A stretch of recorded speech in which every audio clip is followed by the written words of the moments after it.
When stopping at a word in the Quran, you must stop at sukoon. So if the word ended with a short vowel or tanween of any kind, then you have to turn this vowel, whatever it is, into sukoon. This rule is applied to all types of endings. They will always turn into sukoon if you stop at them. Like in this example. فَمَنْ خَافَ مِنْ مُوصٍ جَنَفًا أَوْ إِثْمًا فَأَصْلَحَ بَيْنَهُمْ فَلَا إِثْمَ عَلَيْهِ إِنَّ اللَّهَ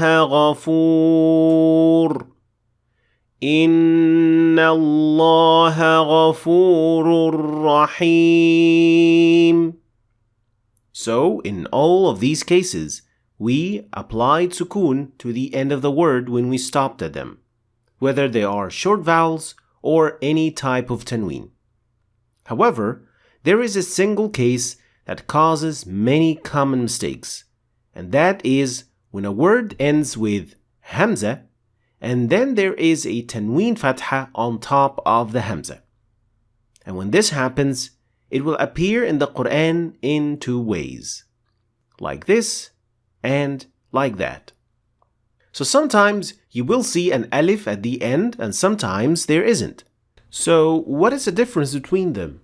Well, first of all, we have to establish something very important, which is that these two ways to write hamza that has tanween on top of it are exactly the same. There is no difference between them.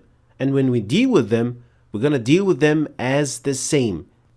And if you want to learn more about why certain words are written differently in the Quran, then I highly recommend watching this lesson.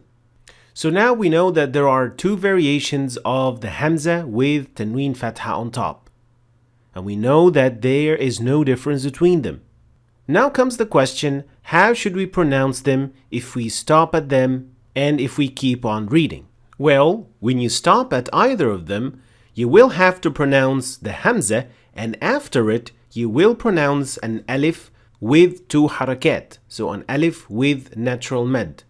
So this means that even if the word doesn't end with an alif at the end of it, like in this word for example, you will still pronounce an alif with a natural mad at the end.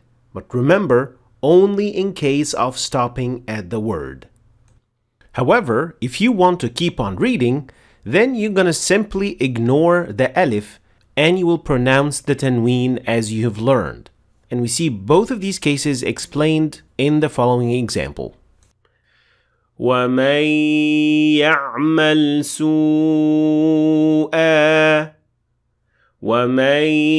يَعْمَلْ سُوءًا أَوْ يَظْلِمْ نَفْسَهُ. So here when we stopped at this word, we pronounce an alif with two harakat and we said سُوءًا. But when we linked this word to what comes after it, the alif disappeared and we pronounced the tanween normally. سُوءًا أَوْ يَظْلِمْ. One more example. فَإِمَّا مَنًّا بَعْدُ وَإِمَّا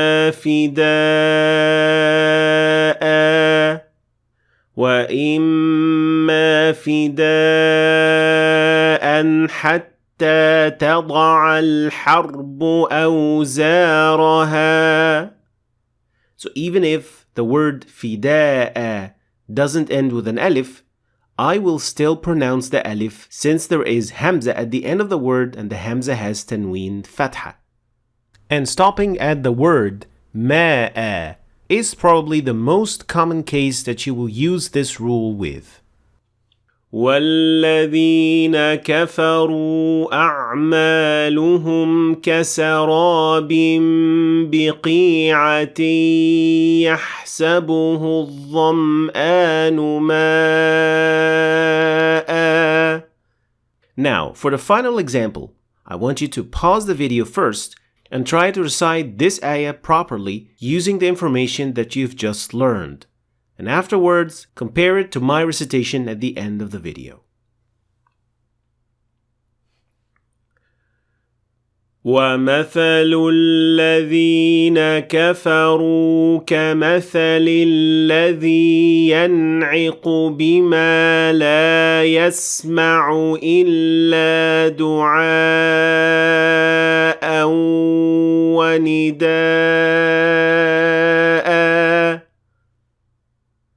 So even if there's no alif at the end of the word, you will still pronounce it if the word ended with hamza that has tanween fatha on top of it. And if you keep on reading, then the alif will disappear and the tanween will be pronounced.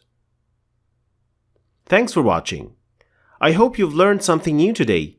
If you did, please like and share the video for other people to learn from it. And don't forget to subscribe to our channel if you want to see more videos like this. Thanks for watching, and I'll see you next time.